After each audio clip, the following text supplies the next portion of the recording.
सतगुरु भगवान की जय। तो ये सतगुरु भगवान पूर्ण ब्रह्म परमेश्वर कबीर साहब हैं। ये सतगुरु आज धरती पर प्रकट हैं शब्द रूप में।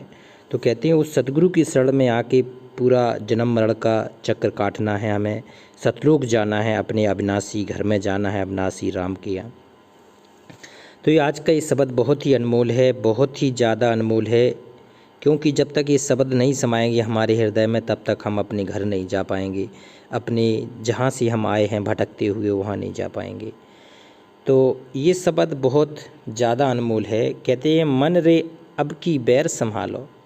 आहा, मन को चेतावनी करके कबीर साहब कह रहे हैं कि मन रे अब की बैर संभालो, जन्म अनेक दगा में खोया बिन सतगुरु बाजी हारो। कहते हैं बिना सतगुरु के मैंने असंख्यों अपने जन्म खो दिए हैं। जन्म अनेक दगा में खोया, जी काल के जाल में, जी काल ने दगा करके हमारी असंख्यों जन्म हमसे हमारे खो लिया है। किसी भी जन्म में नहीं तो हम वहाँ पहुँच के सतलोक जा सकते थे, लेकिन कहते हैं कि मैं फंस के रह गया काल के जाल में, और बिन गुरु बाजी हारो, बिना सतगुरु के हम अपना पूरा का पूरा जीवन नष्ट करके चले गए। कहते हैं बालपने ज्ञान नहीं तन में, जब जन्मो तब बारो, और तरुणाई सुखबास में खोया बाजो कूच नगारो, और सुत दारा मतलब के साथी ताको कहत हमारो, और तीन लोक और भवन चतुर्दश सभी काल को चारो। पूर रहो जगदूस गुरु तन, बासें रहो न्यारो, कहें कबीर सुनो भाई साधु, सब घट देखन हारो। कबीर साहब कहते हैं जब बालपने ज्ञान नहीं तन में, जब मैं बालपन में था अपने साथियों के साथ में खेलता था कूदना था, मुझे कोई ज्ञान नहीं था आध्यात्मिक, जब जन्मो तब बारो। कहते हैं मेरा बालपन तो निकल गया 16-17 साल तक इसी तरह खेलने कूदने में। कहते हैं तरनाई सुखबास में खोयो, तरनाई कहते हैं यौवनावस्था में, जब मैं यौवना अवस्था में आया 18-20 साल का होगा तब मेरी युवती से शादी हो गई। कहते हैं तरुणाई सुखबास में खोया, कहते हैं जब स्त्री का जो सुख मिलता है वो पूरा यौवनावस्था में गुजर जाता है उसका, अपनी पत्नी के और बच्चों के माया के बसीभूत होकर पूरा सुख चैन गवा देता है, पूरा तन मन धन सब उसी में लगा देता है। बाजो कूच नगारो, तेरा जब अब तेरा चलने का समय आया कूच नगारा बजने लगा। सुत दारा मतलब के साथी, आह पुत्र, सुत कहते हैं पुत्र, पुत्र कहते हैं ये मतलब के साथी होते हैं। उत्ता को कहत हमारो, कबीर साहब कहते हैं मैं बता रहा हूँ ये जितने भी संबंध होते हैं, तेरे पुत्र है, तेरी तिरिया है, पत्नी है, नारी है, बच्चे हैं, जगत भगत, ये सारे तेरे मतलब के साथी रहते हैं, तेरा कोई साथ में चलने वाला नहीं है। तो इसलिए तू अपना सर्वस्व सतगुरु को समर्पण करके चल, जब तक तू सतगुरु को समर्पण करके चलेगा तो सतगुरु तुम्हें आगे मिल जाएगा। कहते हैं तीन लोक और भवन चतुर्दश सब ही काल को चारो, चारों कहते हैं खाना, कहते हैं तीन लोक, स्वर्गलोक, पृथ्वीलोक और पाताल लोक, और भवन चतुर्दश कहती हैं 14 भवन हैं, तीन लोक के साथ में 14 भवन भी हैं। इसमें जितने भी प्राणी रहते हैं, चाहे मनुष्य जीवधारी हो, चाहे देवता हो, चाहे सुर हो, नर हो, मुनि हो, चाहे कोई भी हो, ये सब काल को चारो है, काल का खाना है। कहते हैं काल भगवान किसी को नहीं छोड़ता है, सुर को भी खाएगा, नर को भी खाएगा, ऋषि मुनि को भी खाएगा, सबको खाता है। अध्याय 11 श्लोक 32 में कहा गया है काल, मैं काल हूँ, सबको खाने के लिए आया हूँ, मैं देवताओं को भी खा रहा हूँ, मैं ऋषियों में कुछ मेरी जटाओं में चिपके हुए हैं, कुछ मेरे मुँह में। ये काल खुद कहता है अपना जब ज्ञान दाता ज्ञान देता है। कह रहो पूर जगदीश गुरु तन, और बासें रहो न्यारो। कहते हैं जो पूरा रहो पूर जगदीश गुरु तन, आह जिस दिन ये पूरा सतगुरु मिल जाएगा, बासें रहो न्यारो, उसको काल के जाल से हमेशा हमेशा के लिए अलग हो जाएगा, उसको फिर टच नहीं करेगा, ये काल बिल्कुल भी टच नहीं करेगा। कहे कबीर सुनो भाई साधु, कबीर साहब कहते हैं कि हे मेरे साधु भाई, फिर उसको काल नहीं जगा देगा, ना को उसको खा पाएगा। सब घट देखन हारो, यह मैं देखने वाला हूँ, हर घट देखने वाला है। कि कहती हैं ये काल का महान जाल है, इससे कोई बच नहीं पाया आज तक।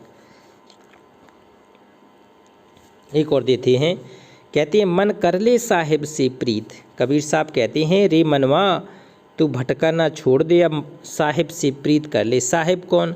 सच्चा साहिब है सतगुरु साहिब। सतगुरु ही पूर्ण ब्रह्म है, सतगुरु आप अलेख। और सतगुरु रमता राम है, इसमें मीन ना मेघ। हरि सुमरे सो रह गए, गुरु सुमरे हुए पार। अगर पार होना है तो आपको सतगुरु का सहारा लेना पड़ेगा। तो कहते हैं मन कर ले साहिब से प्रीत, और शरण आए सो सब ही उबरें, ऐसी उनकी रीत। कबीर साहब कह रहे हैं जो भी हमारी शरण में आ जाता है, जो भी अपने सच्चे सतगुरु की शरण में आ जाता है, वो सारे लोग उबर जाते हैं।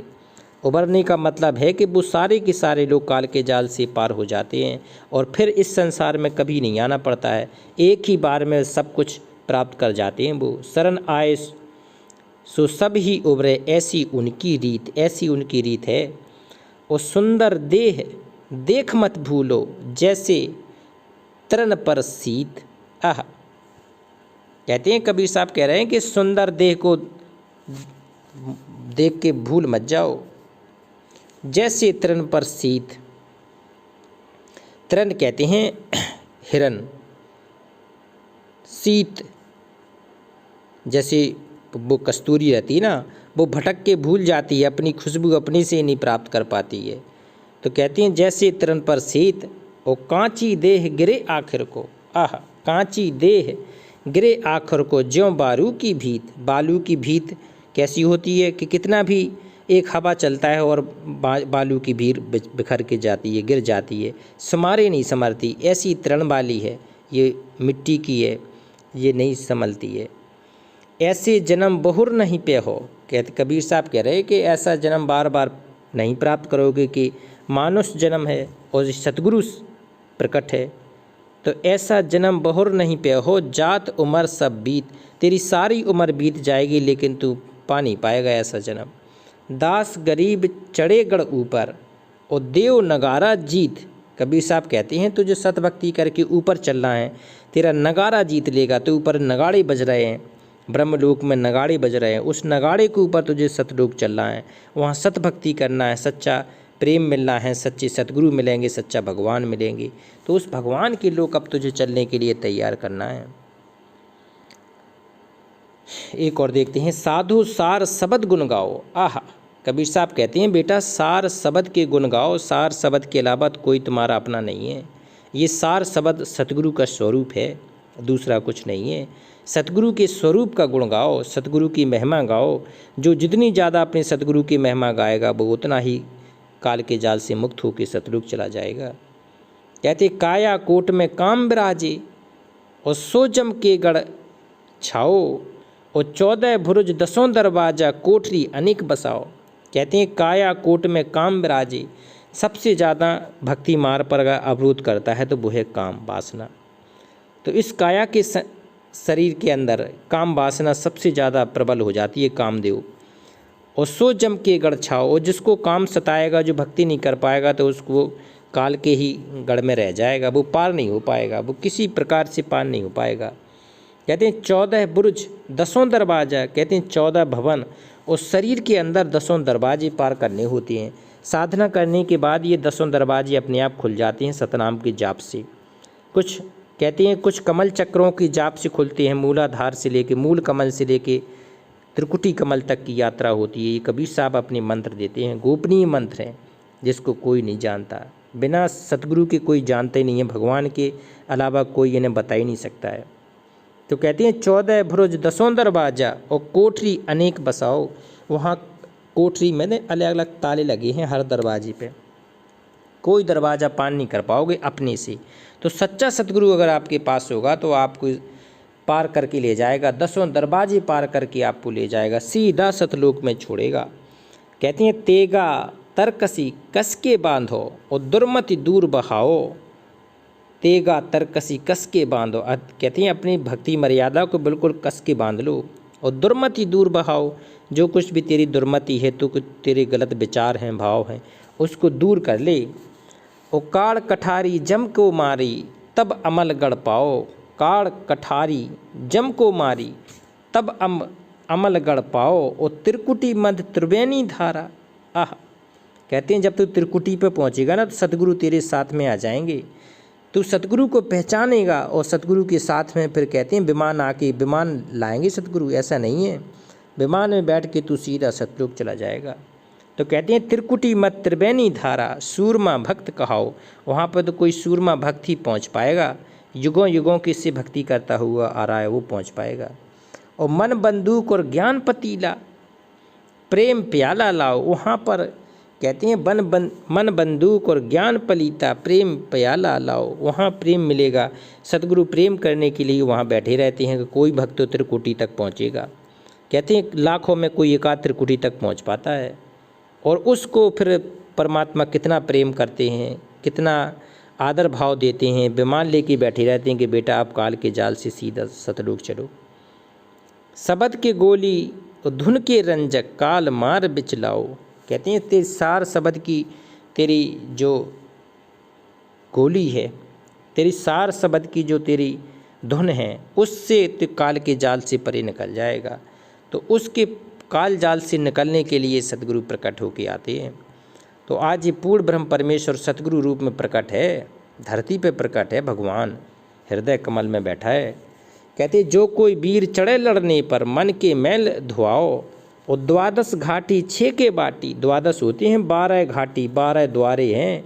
10 द्वारे तो शरीर के अंदर हैं और 2 द्वारे बाहर हैं, क्योंकि शरीर के अंदर ब्रह्मलोक तक का पूरा तामझाम दिखाई देता है। ब्रह्म के आगे फिर परब्रह्म में घुसना है, वहाँ 2 द्वारे हैं, और फिर वो दूसरा द्वारा पार करके 12वां द्वार करके फिर सतलोक में जाओगे। कहती हैं 12 घाटी 6 के बाटी, बाटी मतलब जो जीवात्मा को रोक के बैठी है वहाँ पे। और सुरत संगीन चढ़ाओ। कबीर साहब कहते हैं अगर ये 12 घाटी तुझे पार करना है तो सुरत की संगी चढ़ा लो अपने आप में। सुरत निरत से जाप करना शुरू कर दो, ये परमात्मा शब्द स्वरूप ही है। और गगन में गह गए होत महाधुन साधन धुन उठ धाओ। और संतन धौरा महाकबीरा और सूतल ब्रह्म जगाओ। आहा, कहते हैं संतन धौरा महाकबीरा, कहते हैं जो पूर्ण ब्रह्म परमेश्वर है वो स्वयं कबीर साहब ही है। और सूतल ब्रह्म जगाओ, सूतल मतलब सोते हुए ब्रह्म को जगा के उसके पार चलना है। तो ये पूर्ण ब्रह्म परमात्मा अपना श्री राम कबीर साहब शब्द स्वरूप में प्रकट हैं। तो मालिक की शरण ग्रहण करना है, सतगुरु की शरण ग्रहण करना है, सच्ची साधना लेना है, सच्ची मंत्र लेना है और पार होके सतलोक चलना है। तो एक बार उस पूर्ण ब्रह्म परमेश्वर की जयकारा लगाते हैं। पूर्ण ब्रह्म परमेश्वर अविनाशी राम कबीर साहेब की जय।